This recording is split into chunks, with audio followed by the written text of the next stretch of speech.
Hey, I am Missy, And I'm April. and this is Sheila and the Gang.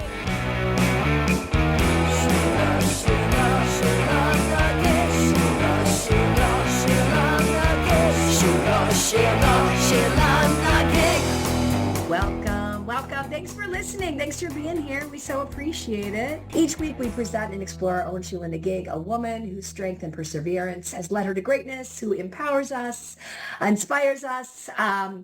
And typically, it's somebody you may have heard of, but we're going to give you a little bit more. And sometimes it's somebody you've never heard of. But you should. But you should. Yeah. You should know more. Totally. Yes, yes. But we are delighted because we actually have some very special guests with us today. We are so excited. We love our guests. We do. And I'll just tell you kind of what we're doing a little bit today.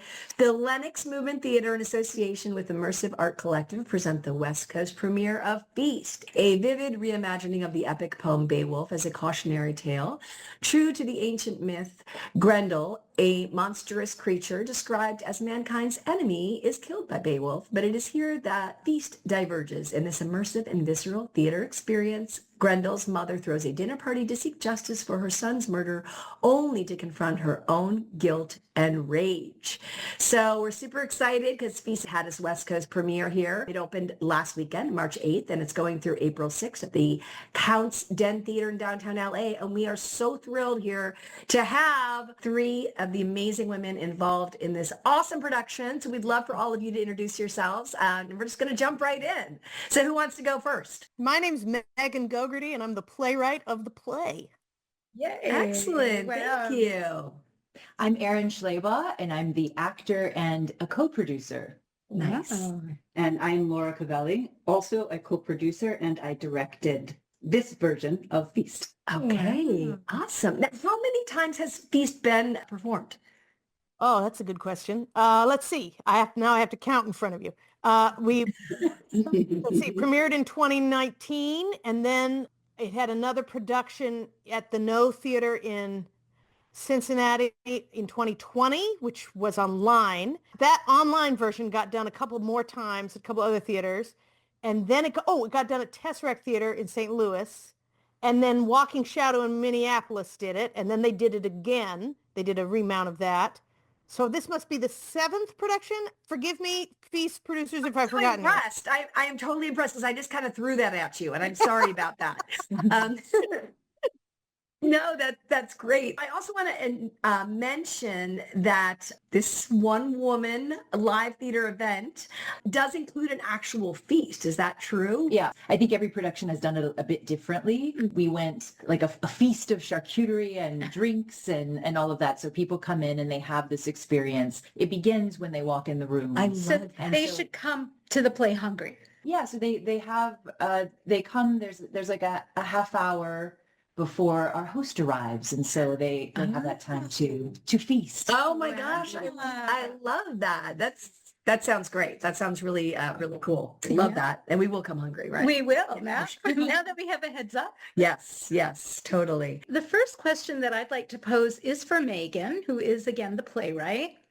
And your play was, as Missy mentioned, inspired by an iconic poem, very simple, not anything heavy, Beowulf. Not heavy at all. And, it's widely viewed as the struggle between good and evil to, take a really complicated story and boil it down to kind of simple terms. But while the poems write with so much interpretation and so much has been written about it, Feast reimagines so many aspects, but it doesn't focus, interestingly enough, on the characters of Beowulf and Grendel, but that of Grendel's mother. And we're wondering first, what inspired you most from Beowulf itself into writing Feast? And also, Missy and I are intrigued by the play's staging as a one-woman play. And you just clarified this a little bit, but the audience appears to be the protagonist's dinner guests, if I have that right. She's throwing a dinner party at the end of humanity to seek justice, as Missy was saying, for her son's murder. And can you say something about how you just formed this amazing and curious theatrical framework? Yeah. What question? Well, how to start? I didn't set out to write an adaptation of Beowulf. The Beowulf part actually came later. Isn't that funny? But it was a surprise to me. It sort of snuck up on me. I started writing this play January 1, 2018, and on December 30th, I didn't know what I was going to write. But I had a really terrible year, 2017, if you recall. If you're all old enough to remember 2017, that was a hard year for the nation, and it was a hard year for me personally. I was going through a divorce. I had these small children. I was in the middle of a tour of my last solo show. I'm a comedian and solo artist, and I was doing this tour, which was an international tour. I took it to Edinburgh for a month, and I'm doing all of this as my life is falling apart. And, you know, they say in times of grief, like if you lose a parent or something, like people are more likely to quit their job or do something like that. It's not accurate to say that I got divorced because Hillary Clinton lost the presidency, but it's not like not true. You know what I'm saying? Like it's like part of the algebra equation. So I'm having this awful, awful year and doing this solo show, which was called Lady Macbeth and her pal Megan, whose main character was just coincidentally named Megan Gogerty. And I was so tired of playing myself, you know, and I found myself going, I need to get out of my life. I need to find another way out. And so I'm going to write it and play, and I'm going to start on January 1. And I don't know what it is. I'm completely tapped out emotionally. I'm bankrupt creatively, but come January 1, I'm going to write like hell. And so as the deadline comes along, I'm trying to think, like, what do I want to write about? Like, what's in me? Because I don't want to write about me or my life. What do I want? And I found myself really longing. I wanted an old magical woman to appear and tell me what to do. That's what I wanted. I want some old magical woman to appear out of the Mother, mist. right? Yes, I wanted someone to come and say, this is how you're going to get out of this. This is how America is going to get out of this. Like, this is the way to do it. Mm-hmm. So I was thinking about that. And I don't know if any of you are like this, but, you know, sometimes, you know, like if you go through a bad breakup, you find yourself listening to the same 7 songs over and over again. Yes. And they're the saddest songs in the world. And they just Yes. they somehow reflect the particular pain that you need. And it's like, this is the thing. So I was in this loop where I was just listening to the same like 4 songs again and again and again, just to kind of try to process this tremendous grief I was going through. And one of the songs in December 2017 that I was just hooked on, and I mean, I would listen to it again and again on repeat, again and again and again, was this 2-minute song by the Mountain Goats called Grendel's Mother. And Goats, I love that song. Oh my God. it's such a great song. And if you don't know that song, if your listeners don't know that song, they got to, you know, run, don't walk, and get this song, because in the song, Agreed. it's the chorus of the song. It's from Grendel's mother's perspective. And the chorus is, and I will carry you home in my teeth. And there was something about that felt so true to me, because it was such a nurturing thing to say, right? I will carry you home. But it was also like in my teeth, like I'm furious with you. Yes. Mm-hmm. And so I was like, all right, I'm stuck on this song. My deadline is fast approaching. I have to write a play about a magic woman. Maybe I'll do it like a Beowulf thing. So I'm sorry, English professors of the world. I Wikipedia'd it. I Wikipedia'd Beowulf. And I was like, what is it? Tell me. I hadn't read it since high school. What was going? Okay. Got it. And the thing about the Beowulf story that I loved, or that really resonated with me at that time, was that Grendel's mother was right. She had a case. You know, here she was. If you think about the story from her perspective, here she is chilling in her land, and this stranger comes in and murders her son. And so then she turns around to get her revenge, right? And in my telling, in my understanding of it, she was smarter than Beowulf, stronger than Beowulf, better, more righteous than Beowulf, and yet she's going to lose. Now you can imagine, you can feel the Hillary Clinton of it all, right? Like this idea that here is a woman who is smarter and wiser and better, and somehow still is going to lose. And there was something about that I was like, oh. So I had this idea. I was like, all right, I'm going to write a 2-hander. I'm going to write like a courtroom scene with Grendel's mother on one side and Beowulf on the other. And I had this sort of sleazy lawyer type on mine that Beowulf was going to be. But I could never get him on stage. Because once she started talking, once Grendel's mother took the mic, that was it. I couldn't get anybody else on stage. And it just poured out of me. The play just like whole cloth burst out Athena-like, like boom. In subsequent revisions, I was like, maybe I should read this poem. So I have since read it. But originally, the Beowulf part was just kind of a happy accident. That was Yes. amazing. What a great story. Wow. That's amazing. We're going to see the play on the 5th. Can you say a little bit about the staging? It would just sound so unexpected, and I love that element of it. Well, one of the things that I'm really interested in is when the thing that is happening in the room right now for real, right? So in a lot of theater, there's this invisible fourth wall, or we all have to pretend we're in Victorian England or whatever. And in stand-up, we're not pretending we're in Victorian England. It's happening in the room right now. And if a waiter drops a tray, they really dropped it, right? So there is this liveness and this heightenedness that I thought was really interesting. And so I wanted to bring that quality, the idea that the dramatic action is happening right now. And this is my, 5th or 6th solo show. And the thing about solo shows is that your audience is your scene partner. And so I was like, well, let's make that really, really explicit. She is talking to you, not some imaginary figure. We're not in the past. We are, in this case, in 2025, in Los Angeles. You're in the crowd, and she is talking to you. And she has come in with a plan of what she's going to say. And as she is saying it, she makes discoveries based on you, which then changes her, right? So that the action that is happening in the room, which brings a real immediacy to the moment, which I think is really exciting. It's exciting. Again, I'm so excited to see it. I'm thrilled. I'm absolutely thrilled. And Laura, as the play's director, we'd love to know like a little bit more about how you came to work on this project, what drew you to this work. I think what drew me to this play in terms of the physical play itself, it's very in line with why I became an artist and my particular sort of brand of activism. I actually found the play through Erin, who found the play. And so we were having a conversation one day. So you two have worked together before? No, we've been friends. For a very long time. Oh, nice. Okay, And that's we interesting. were That's sitting cool. around talking, and I was really interested in what's speaking to you, Erin. Like what's creatively kind of grabbing you in this moment. Right. And she had mentioned this play, and actually had mentioned it once before, but this time we got into kind of talking about it. And I thought, oh, that's really interesting. I'd love to, in some way support it. Maybe I can make an introduction or, a theater, and I was like, can I read it? Yeah. And then I read it. And I couldn't get it out of my head. I was immediately impacted by all of the themes and the fact that this play would be relevant at any point in history. Sure. But particularly relevant at this very so right. moment. This climate is so right for And this. this was before the election. Yeah. Oh, okay.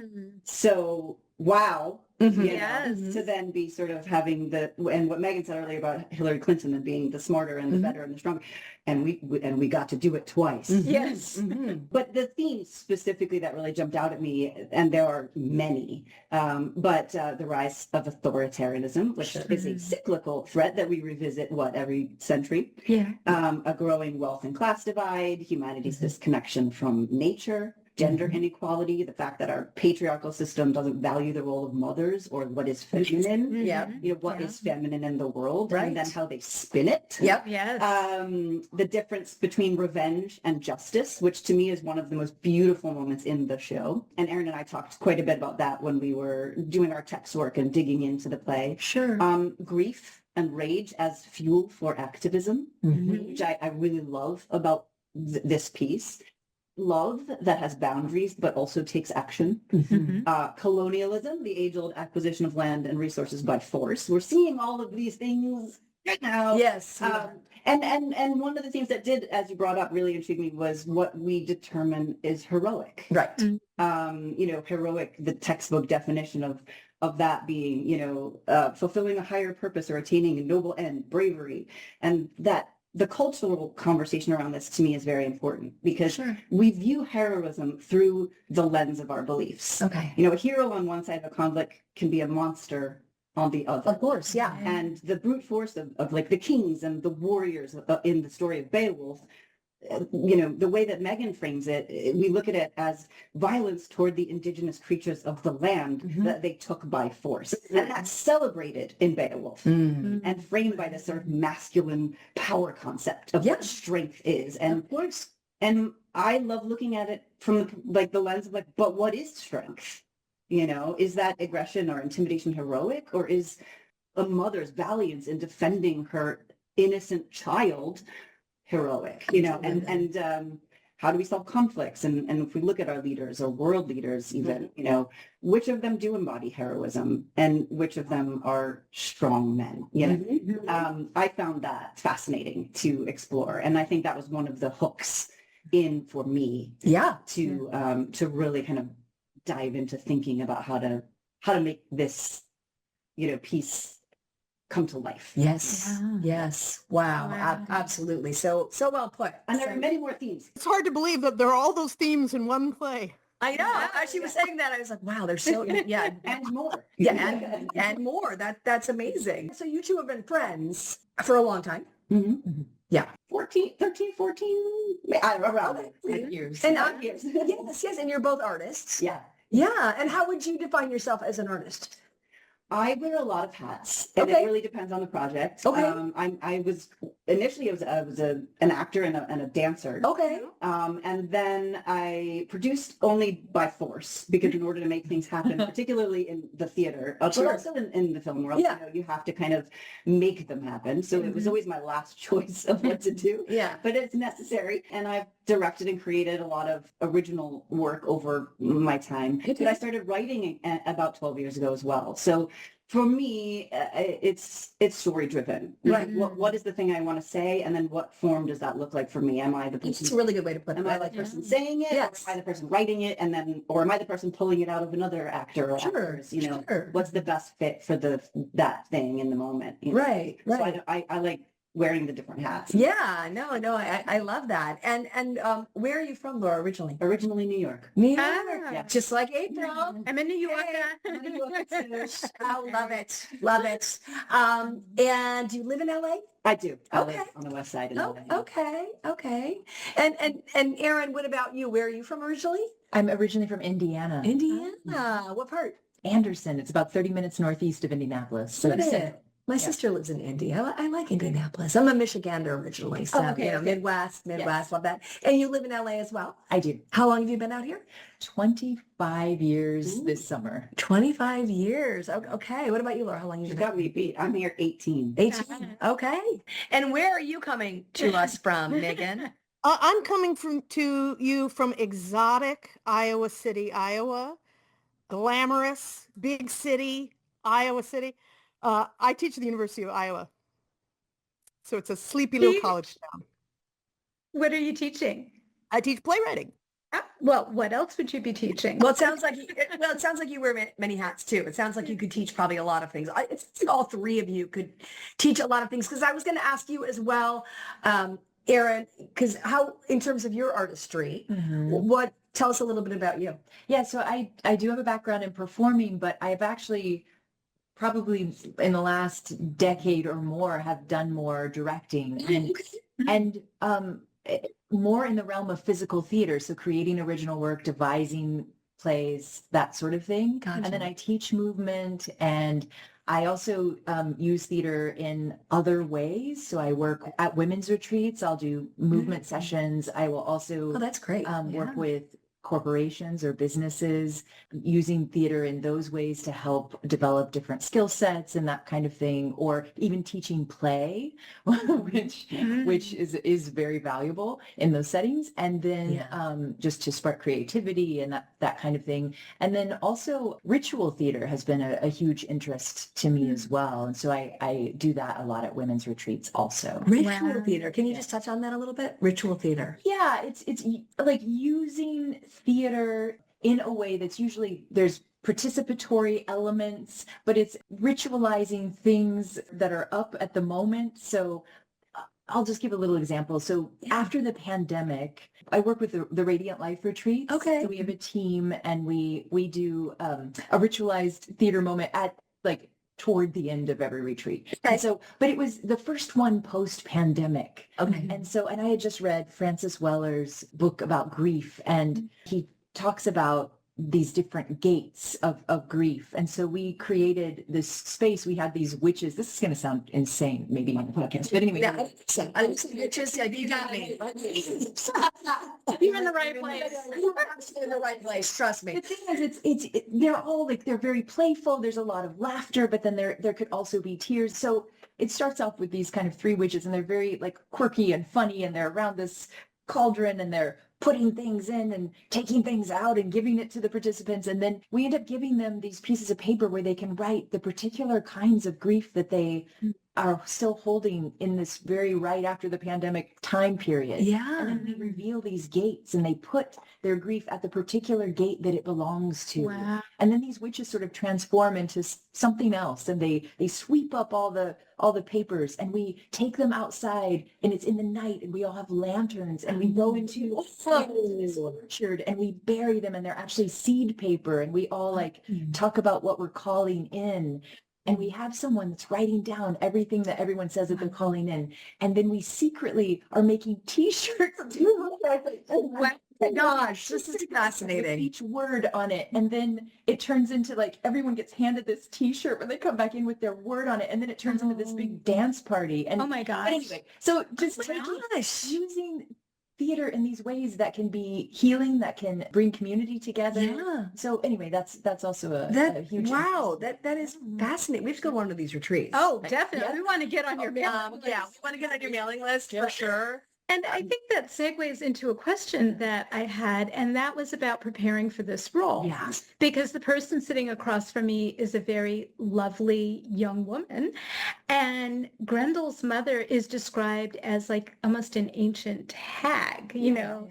And I just wondering how you prepared for this role, which is so foreign from what I'm looking at when I sit across from you. You might not feel that way when you come to the show. Love that. I mean, yeah, it was, every process is unique. And this one, I mean, because the themes are so present right now and so relevant, it's not like this was a far reach, you didn't have to dig too deep to access the rage, the grief. Megan has really touched into something that is that we're all wrestling with in the collective right now, and unfortunately still wrestling with, then and now, and maybe even more now. And so I feel like she is this archetypal figure in a way. There is wisdom there. It's almost a Kali type figure in a way. But then simultaneously, there's these humorous things that come through that make her like deeply relatable, deeply like personable as well. I got to marry the worlds, my worlds. I think of all the things I've been doing actually. Yeah. So as an actor, as someone who's been working with movement and non-traditional performance and even ritual theater, it all like blends together in this like delicious soup that I get to swim in. And so it's I love how you put that. Yeah. Yeah. And it's been a huge gift. Wow. I that's bet amazing. what reminded me of my own question was as you were describing the retreat, it sounded like elements of Grendel's mother, the witches and Sure. Yeah. Sure. I definitely want to swim in this Yeah. delicious soup. Yeah. I am thrilled. Yes. Obviously, I revisited Beowulf, this Yeah. poem.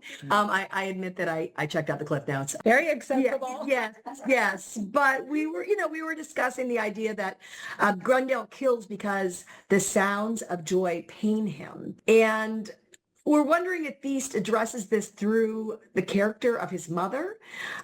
If not, can you say more about what drives his mother beyond her apparent grief over his murder? And I don't I know. have an opinion about this. Okay, the good. poem We love it. We love says- it. Bring it, girl. Bring it.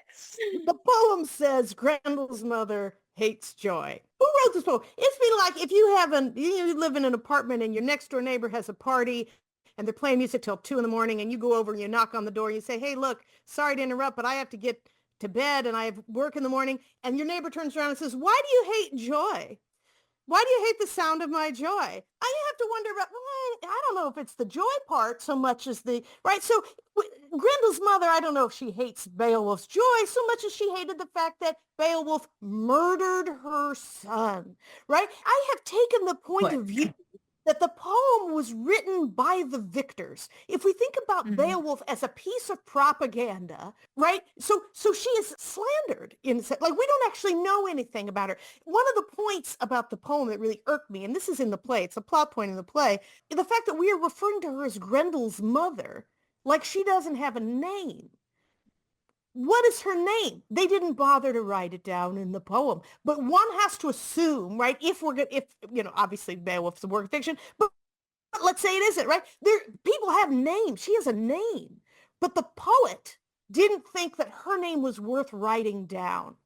And to me, that says everything about how little regard they had for her. That's the point of view that I'm taking. So as a playwright, this really freed me up, y'all, because that means I don't have to take anything seriously from the poem. I could take whatever I wanted from the poem and I could throw everything I didn't want out and say, well, they just lied. They just made that up. So that was very freeing. I was intrigued with that idea of, and I think that maybe I'm taking this very personally, because somebody very close to me who was very quiet recently passed away. Oh, And thank you. But he was so sensitive. He was such a warm, sensitive man. And I was imagining, was Grendel misunderstood? Was Grendel not seen? Was Grendel, even though he had a name, he was named, he wasn't seen and heard. He was a one-dimensional character. I think that's what I was. No, that's a really good point. Reaching for it. I really love this interpretation of the poem to think about in Feast. Grendel is almost like a union organizer in that, Beowulf and his army have invaded his land and he is trying to, he's practicing diplomacy, which Grendel's mother finds completely baffling because she is of an older generation. She's like, just kill him. Like, I don't understand why you're talking. Like, just kill him. Like, you're stronger than he is. Just kill him. But he is trying to use words. I really see him as a freedom fighter for his people that they miscategorize as a monster. There was a famous, not too long ago, maybe sometime in the last 10 years, somebody did a retranslation of the poem. It's written in this old English, right? And one of the, what she discovered is that one of the words that was used to describe Grendel and his mother is very similar to one of the words that is used to describe Beowulf. But in the modern translation, those words are translated very differently in that for Grendel and his mother, that word becomes monstrous, right? Or savage, right? But for Beowulf, it's described as mighty or strong. What if the word simply meant supernatural? If there was a neutral, so that Grendel and Grendel's mother were, this is essentially like a 1,000-year-old Marvel movie. Like Grendel and Grendel's mother have these superpowers, and Beowulf also has these superpowers, right? But we're gonna write it as if he's good and they're evil. When, from my reading, the person who comes over to your land and then kills the people in it and then takes it over, that's not what I would call a good guy. Right. Mm. Well, Also, can I just say that Erin's speaking voice is so beautiful? Yes. and we agree. It's so Absolutely. mellifluous. Yeah. Thank you. Megan, you're a comedian. So among other talents, you're kind of an impressive lady. Can you share more about the use of humor within this pretty heady subject matter? Oh, yeah, for sure. You talk to people who are funny. I don't think that comedy is a skill. I think it is an approach. It is a life. It is a worldview. To walk the earth comedically is to walk the earth irreverently, right? So there is an irreverence, I think, that is second nature to comedians. They are quick to kind of puncture the balloon. And I was writing this play, and of course, what I want is, of course, every play to be hilarious and a huge hit. And I don't know, but I don't always get what I want. And it'd have been great if this play was a laugh a minute, but I had so much grief and pain that this is a real high drama play. There's a lot of blood and gore. There's a lot of murder and mayhem. It's very punk rock. It's very heavy metal. That said, when you're dealing with emotions that are that heightened and that operatic, they can't help but be funny. And the juxtaposition of this 1,000-year-old magic woman who has built this body made of clay to put you at ease. And so she's tried to make the perfect body, the perfect mother's body, which in her mind is from Better Homes and Gardens. Like she has this like 1950s idea of Donna Reed, this like perfect hostess. So she comes out and she's like, oh yes, and I'm playing music on the hi-fi and I'm putting you at ease. But of course that's doesn't put us at ease because it's really weird. And you're like, why are you, right? But she's like, obviously I ripped his spine out and used to do dental floss, as you do, right? You're just like, do we? Is that what we do? It made me laugh, like this idea of someone who was not soaked in the socialization of contemporary American women. Like, what would a woman be if she didn't have the patriarchy shoved down her throat from its inception? And so many of our ideas about womanhood are social, right? They're not biological. Like this idea that women are not aggressive. I don't know if you've ever been a seventh grader, but there is, I don't know any seventh grader who's not inherently aggressive, right? So like a lot of our ideas about womanhood are put on us. We are socialized into. Yeah. And so it was really freeing and liberating to imagine a woman who didn't have those constraints. Right. Mm-hmm. Yeah. Right. You're so funny, Megan. You're killing me over here. So Laura, you're quoted as saying that the play shows us why the voices of the voiceless must be heard. And the epic poem Beowulf, when held up as an example of every incident of imperialism through time, suggests there's always a side we may have not been allowed to know without giving too much away about Feast. Can you expand on your statement? You know, when I was young, I kind of learned two things that helped me navigate like how I was going to look at the world. One of them was always consider the source. Right. And the other one is history is told by the winners. And interestingly, Megan said that earlier, and that was a driving thing for me when looking at this. And I loved the construct in Feast where she took this story that nearly, every American school-aged child would read as part of their curriculum and then tell it from the perspective of the ones that lost. Mm-hmm. Looking at the grief of a mother mourning her child, when what he did was stand up for what he felt was right. You could really look at any civilization, any country now or through the entire history of life and find a mother with that story. On either side, on both sides of every conflict, there's that same grief. Sure. Regardless of who is right and who's not right. But there's always a right, and so I feel like Megan really tapped into, what's right in this when she said earlier, like, hey, Grendel's mother was right. Mm-hmm. She was a victim. The side that wins, they're the ones that are in power and they get to write it down. They get to make theirs the version that is remembered. Sure. And that's something that, even as a child, like I really was like, well, that's not fair. Right. That doesn't really, and so I've often sought out the stories of the other side. Sure. And felt that it was important to find the projects that gave voice to those, and this very much spoke to me from that. In America right now, I do feel like we're seeing a deliberate silencing of voices. Oh, yeah. It's not the first time it's happened in history or even in the US, but it's the first time in my life, at least that I'm fully aware of to this extent. Yeah. Mm-hmm. And when I see people, burning books or canceling words or canceling humans and stifling voices. And I mean, we have judges now that are, under attack for stating the law, which is their job. Yes. Or the press only being allowed to be in a room if they report what our president wants. Like there's so much manipulation of what we're allowed to know. Mm-hmm. And this play was written during the first Trump presidency. Sure. So it's I find what's happening in our country insane, but I do feel like what's happening through their lens is the marginalized communities are being portrayed as the monsters. Sure.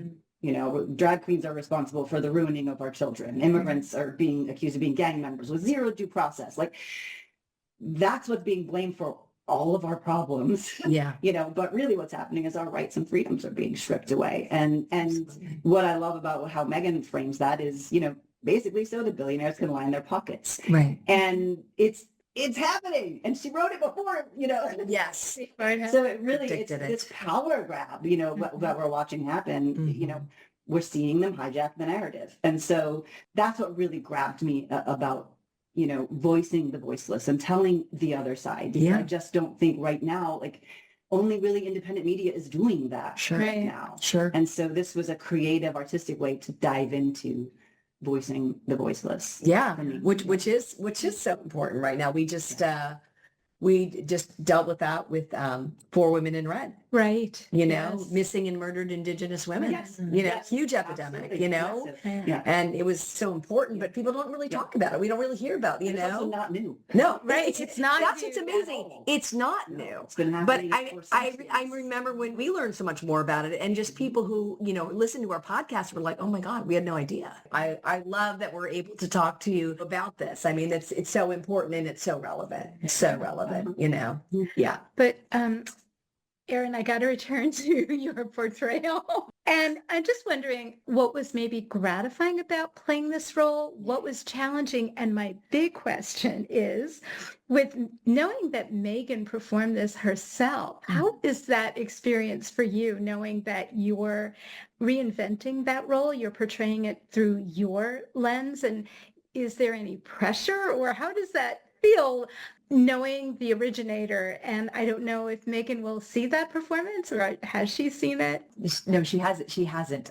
But I'll start with the most gratifying. I'll work Okay. from there. So many questions. Yeah. So the most gratifying, I mean, I'm a 47-year-old woman, and to find a part like this that's specifically written for a woman over 40, and it is juicy. Like, I over the pandemic, I had done some staged readings of other things, and I just felt like, ugh. I want something that I can sink my teeth into. I want something that is like really rich and really full. And like, this is exactly that. I mean, the writing is so rich. When I talk about it, I say, it's like every line is a door that you could walk through and go to many places. I mean, it's incredible. It's something that you want to savor. Yeah. It's wonderful to perform. It's also wonderful to read. I mean, it's all of it, Yeah. There is so much permission, as Megan was saying, because this is not a woman who has had the patriarchy all over her since birth. So there is so much permission to rage, to grieve, to do, and for things that are not, quote unquote, nice, but are real and logical and like clear. I mean, she doesn't feel evil. It feels, but there's so Justified. much, it feels justified, and there's so much power. Sure. And to actually have a character that is written that is that powerful, and to step into that is such an honor. And also, I think this piece really holds something for the collective. And so there's also something that feels really sacred about that, is holding this thing that the collective is also wrestling with deeply. Right. Yeah. So gratifying, challenging. It takes a lot of stamina to do this. I'll piece. bet. I'll bet. I mean, I am also wearing a velvet jumpsuit, so that maybe, but I am like sweat head to toe by the end of it. Wow. And I'm nursing an injury right now. I have a neck and shoulder injury. Oh no. And so it adds, that's a little challenge, for myself, Sure. But you're using it is what you're doing, right? Yeah, totally. And then, that so much of it is direct address. I had never done, I've not done that in my theatrical work. One of my areas of study is just the realm of physical theater and all of the Lecoq background. So I am used to having, in different genres, there are genres where you are looking at the audience, but you're not, speaking, 75 minutes worth of material into their faces. Right. And so, you know, that was definitely a hump to Yeah. to move over, but it's not, you know, it doesn't feel like a challenge anymore. It just Yeah. felt like a challenge early on. But Right. just the idea of it was like, oh shit. Right. You know? Right. And then pressure following Megan doing it.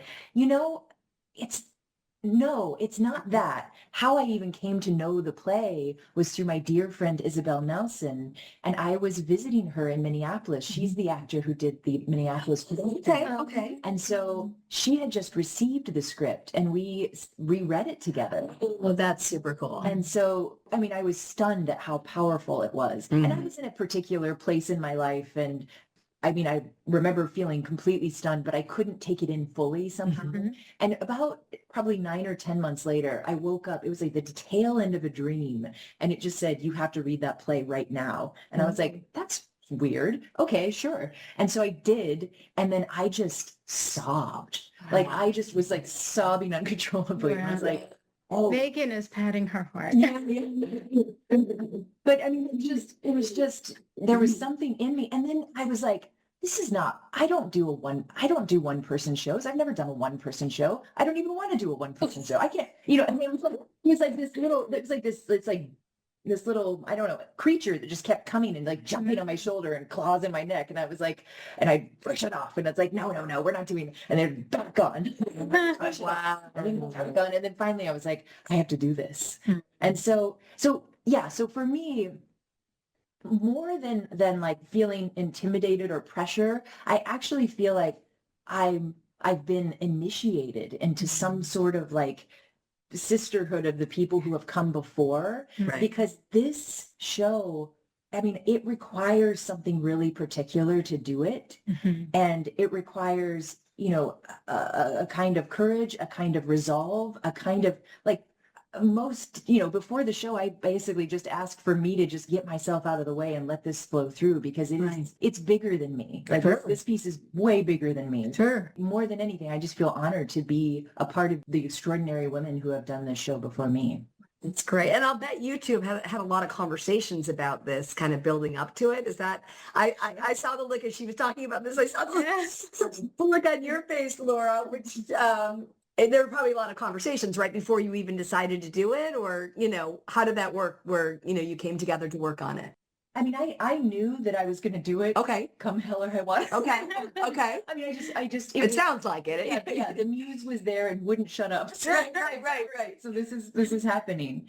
I did give Laura the script to read, and then she came back with so much passion, and so much clarity, and so much vision, you know, and it was just like, do you want to work on this with me? And she's like, yes. Can you speak to that, Laura? Yeah, I was hoping that would be the outcome. I was like, I read it and was like, I want to direct this. I absolutely want to, but I'm not going to force Erin. I'm not going to shoehorn my way into this. Right. And I was like, but I'm going to show up and go, this is what I think can happen. Sure. You know, and just sort of throw my ideas on the table and be supportive. And I would have supported this play, you know, I would have supported Erin in this project from any vantage point. Like, had she found someone different to direct or produce, I would have wanted to be in some way help to uplift and make this happen, even if it was just sending all of my energy and love toward it, because I think it's so incredibly valuable. But my fingers crossed behind my back were, is she going to let me direct it? You know,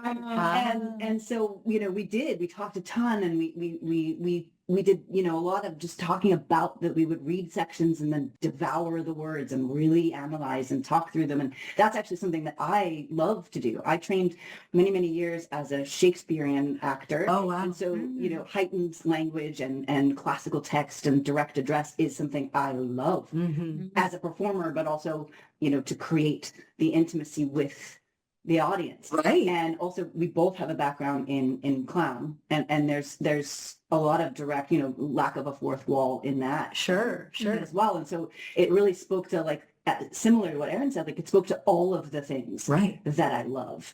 And I was like, oh, I want to analyze the shit out of this Mm-hmm. and get into it with you. And so when that was sort of like, okay, this is forming, this is happening, I was ecstatic because I Yeah. couldn't wait to dig into it. Yeah. Yeah. And I was have- it the kind of thing where, I'm sorry, go ahead, Megan, what were you going to say?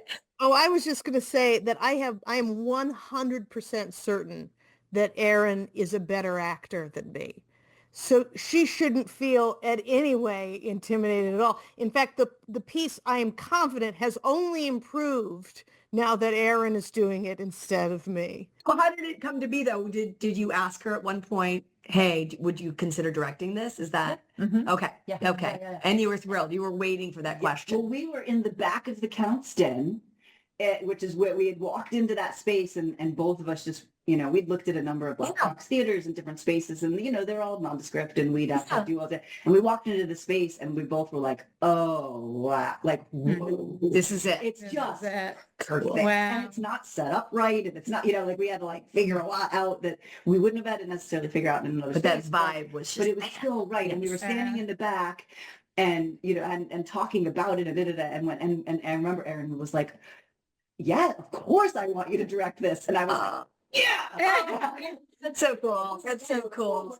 Yes. And I was so excited because I didn't want to kind of push any decisions on her. I Right. just wanted to help make it come alive, but I really was excited to partner with her. We Yeah. haven't worked together, but I've always really been drawn to Erin as a performer. Sure. In the things I have seen her do. And I just was really looking forward to the creative collaboration that Yeah. we would have. Yeah. And I really enjoyed it. That's great. And there's been a lot of grace around this process, which has Mhm. been really cool. Like Yeah. we have our executive producer, Jolie Kabrinsky, came on, and she also, it was actually at a retreat. We Yeah. were all at the retreat. Yeah. Okay. And we're having a conversation, and she was like, oh, I want to support that. I want to, I want Yeah. to. So very organic. Yeah. Very organic. Just so much grace. So that's, and then that's several of our retreat That's right. friends That's right. also That's right. all helped in many There it ways is. to support. Yeah. That's great. Yes. That is great. Yeah. Community. Well, ladies, the Sheila and a Gig podcast celebrates women who deserve acknowledgement and credit, and as Missy was saying in our opening, often don't get it. And the character of Grendel's mother, although she's fictional, is what we call our Sheilas, these women that of Mm. courage, of integrity, people who go out on a limb and maybe are either misunderstood or unrecognized. There's something that's controversial. Often Often very- controversial. April and I have gotten in arguments. We have gotten. We had a recent the argument. definition of who's a Sheila and who isn't. We did. We had a recent Right. argument. We did. I tend to push the envelope, Yep. and she gets very, Same. yeah, see? There's got to be somebody who pushes the envelope a little bit, and yeah, so I'm that person too. But, in this case, I would say this is probably somewhat of a controversial Sheila, I would say, right? Definitely. Because some people might not see her as a Sheila. But the other part of this is that Missy and I view the three of you as Sheilas Absolutely. for your willingness and courage to do this work, to take a deep dive, to take a political and social and moral stand. Mm. In this remarkable era that I can't even quite understand. And so, not to put you on the spot and to validate, Sheila, like to please go ahead. You have full license. But if not, maybe share the Sheila part of what you see in each other. And I didn't quite realize that you and Megan haven't work together. And just to clarify, Megan's here by Zoom. We Yes. didn't fly her out. Yeah, I can't believe your podcast budget from doesn't Iowa. have airfare from Iowa. Iowa City. But if you could share either the Sheila in you we want to know or the Sheila in one of you we should know. First of all, I mean, all of these women are Sheilas for sure. Yeah. Mhm. I mean, I'm a big fan of Megan now. I mean, I was even in these weeks before because I've cyber stalked you, Megan. I just think that you wrestle with great questions. I think you're hysterical. I think that the things that you're putting out into the world really mean something and move people in particular ways. And I just really, really admire you. And Laura, it's just been such a thrill to do this project with you, to get to know you in this capacity more, and just your passion and your drive and your pushing the envelopes. You know, and she pushes me deeper and deeper into my own fire. Right. And I'm really, really grateful for that. For my own Sheila, I don't know why I'm telling this story. We love it.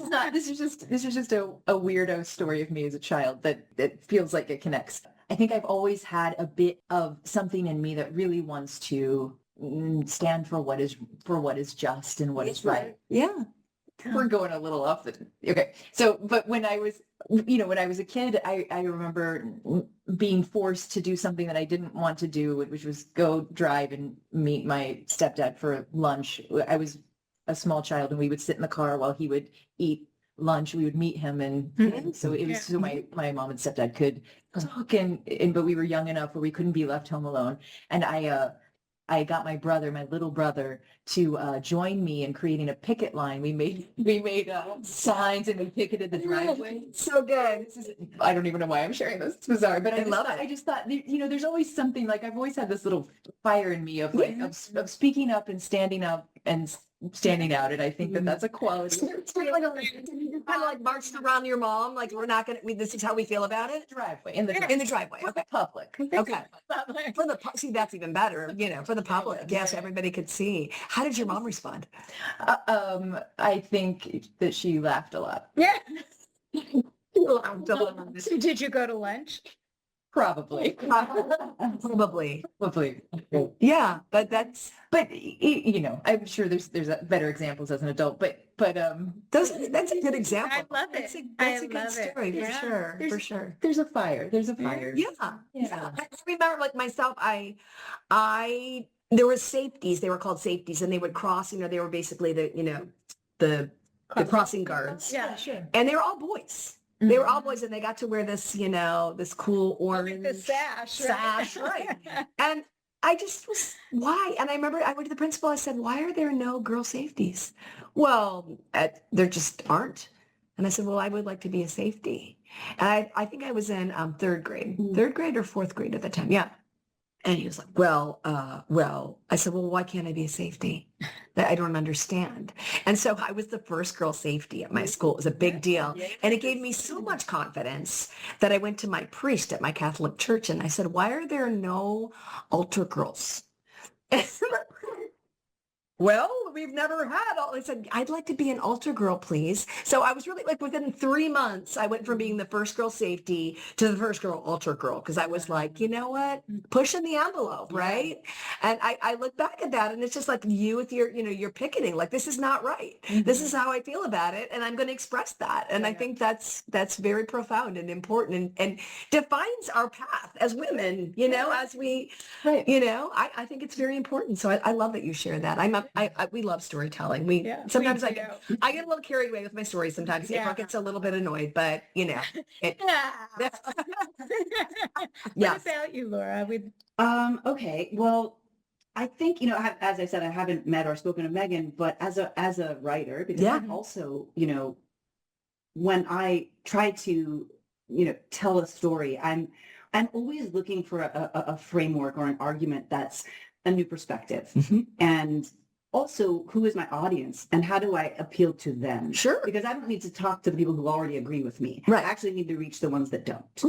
And so I also love the sort of reimagining of classical work. And so when I read this play on impact, not even knowing what a Sheila was, Megan was a Sheila. Like, I just immediately, it was like, this person speaks my language. Yeah. This person is doing the kind of work that I do in the world, that I want to do in the world. And I immediately felt just grateful and excited to have, kind of found this, through Erin, obviously, but found my way into this beautiful, strong, powerful piece of work. And so Megan providing the framework for that and creating this thing that we get to do, that's to me, she's my Sheila. Oh, I love that. I love that. And Erin is quite possibly the most dedicated, hardworking actor and person that I've ever known. Wow. Honestly, like, she has so much passion for this piece. She has so much creativity. Producing something with her together was really incredible. And I really just enjoyed all of the aspects of making this thing come to life. And we had different skill sets. There's a lot of things that I'm not a techie person. I don't know social media that well, but Erin's great at that. And so we had a lot of things we did, separately, but there was also a lot of things, we really talked through together. And I have been so blessed to work with someone that is so passionate and so determined to make this happen and to do the absolute best job bringing this character to an audience. Right. That to me was really a blessing to get to work with an actor and a producing partner in that way. Right. That's Yeah. amazing. Yeah. Erin, are you receiving this? Yes. I'm watching your face a little bit. I think she's a little modest. And she's very modest. I see that. Stoic face. Yeah. Really absorbing. And what about you, Megan? Can you weigh in for us? Absolutely. Well, so we're recording this in March 2025, where it's still relatively early in our Trump 2.0 experience. And I just need to point out in a way that I hope will not become more starkly evident, but I fear will be, the bravery it takes to make art that is anti-authoritarian in 2025. It is I'm talking about Laura and Erin here, who are saddling up to the bar with this highly demanding, physically demanding role in this really immersive piece that is not a bummer, by the way. I know we're talking about like grief and murder, but it's actually really funny and sexy and subversive and punk rock and exhilarating and cathartic. And it's easy to lose sight of the bravery of that. And I'm imagining, especially if you're in Los Angeles, right, which is this sort of blue dot, at least that's how it appears to me out here in the sticks. But the bravery of doing that and the bravery of coming on this podcast and saying, this is what I believe and this is what I want to fight for. These women are remarkable. And I want to call out somebody else that's not here. I'm going to pick a Sheila here who's not here.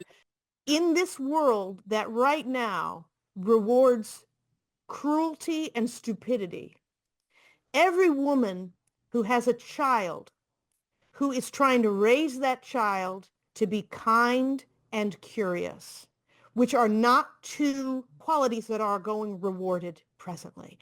And it's so easy to kind of want to write off mothers as being cringy figures or being dowdy figures, being the opposite of cool and interesting, when in fact it is, I think, radical, especially in a society that doesn't support mothers or care about mothers. There is something about motherhood that is radical. And to say that in this moment at the end of the world where we're facing down climate change and we're facing down fascism and we're facing down these awful things, that I'm going to raise my children to be kind and curious, that in and of itself is an act of tremendous bravery and needs to be championed. Absolutely. Well put. I love that, Megan. It's so important. We both have kids and and very much moved and touched by what you just said. Me too. I have a 12-year-old daughter and just recently talking about, because she has this very strong personality, and it's she's the leader. And I had a talk with her recently about, it's an important role and you're blessed that you're a leader. And I said, and it's important that you choose kindness and you lead people with kindness. So that just totally hit home for me. The fact that you just said that, I'm like, wow, how did she know? We just had this conversation. Thank you for sharing that with us, Megan. And I please am keep right. writing. Yes, please keep writing. Please. Yes. One final question. How do listeners get tickets to Feast? Yes. Oh, first of all, does everybody want to fucking go to this play or what? No, right? I can't wait. I know. I think we need to get tickets for every weekend. And we need to treat it like a Rocky Horror Picture Show or something. But anyway, sorry, I digress. We've already had several people come multiple times already. No, About that, like, oh my gosh, can I go another weekend? Can I bring more friends? I'm ready to swim in that soup. Like I said, I am just so ready, but yeah. So tell us about how to get tickets and stuff. So we have 3 weekends left. Okay. And you can get tickets at Leonix Theater. We could put it in the show notes. Yes. So yeah, leonixtheater.org, and you could get your tickets there. Great. Yeah. Oh, what's really cool is you can pick your price, right? That's right. Yeah. You want to touch on that a little bit? Your price? Yeah. How do you pick your price? Yeah. So the experience is the same no matter which price you pick, but we wanted to make it more equitable for people. Goodness. Because it's a show that also has food and drink included and all of that. So, we were having debates on what the price point should be, but we wanted it to be more accessible to more people. So we just thought we would put one of each prices that we were kind of debating. Right. And then let people choose like what is right for them. And, Right. And so far that's been a great model. Actually. I haven't seen that model before. We Yeah. took the inspiration from the Minneapolis production. Okay. They did a version of that as well. Okay, I was really struck by that. I thought that's super cool. Wow. Yeah, I think that's Is so cool. impressive. And I just want to mention too, there are options for dietary restrictions. I understand. Yes. Yes. Everything is gluten-free. Okay. I believe. Yeah. And then there's options. It's charcuterie. So Yeah. if you don't want to eat something, then you don't have to. There's There's options. Yeah, exactly. That makes total sense. And we do a cocktail and a mocktail. So if you're See, that's a good point. I'm glad you're saying that. You can choose a mocktail. Okay, that's great. That's great. And I understand there's performances on Saturdays at 7 and Sundays at 5. At the Count's Den, it is at 1039 South Olive Street in downtown LA. And the last thing I want to mention is that Feast contains overt references to sex and violence, which makes me want to see it even more. And occasional profanity, which I'm also a big fan of. And, so the performance is a little intense. And, the audience is physically close. So we just want to say, due to these factors, that it's suggested for those who are 16 and older. Yeah, so just thought I should throw that out in case you want to bring your kid. Which, in case you're wondering, we're old enough. This has been riveting. This has been thank you. so great. We're so excited. Is there anything you want to leave us with before we part here? Thank you for having us. Just the concept of your podcast and that you found us and we fit into it in the way. Oh, we're thrilled. It's flattering. It's exciting. And I love doing this. It was Thank you. really fun. We're honored to have all of you here today. Yes, This has we been love having you. such an honor for us. Yeah, totally. All right. All right. Well, until next time, and everybody go get your tickets. It's going to sell out. So don't wait. Do it now. Go buy your tickets. You'll be really excited. And again, come hungry. It's going to be very exciting and irreverent and full of profanity and excitement. It's punk rock, as Megan puts it. Is that a good selling point too? I think that's a good selling point too. It's fucking punk rock. Hell's yeah. All right. Well, thank you everybody for listening. Thanks for being here. And until next time, we'll talk to you soon. We'll be eager to hear what everybody thinks too. Yeah, please give us Comments, your questions. We love that. All Awesome. right. See you at the play. See you at See you at Feast. the play. Awesome. Bye. Sheila, unabashed in your glow.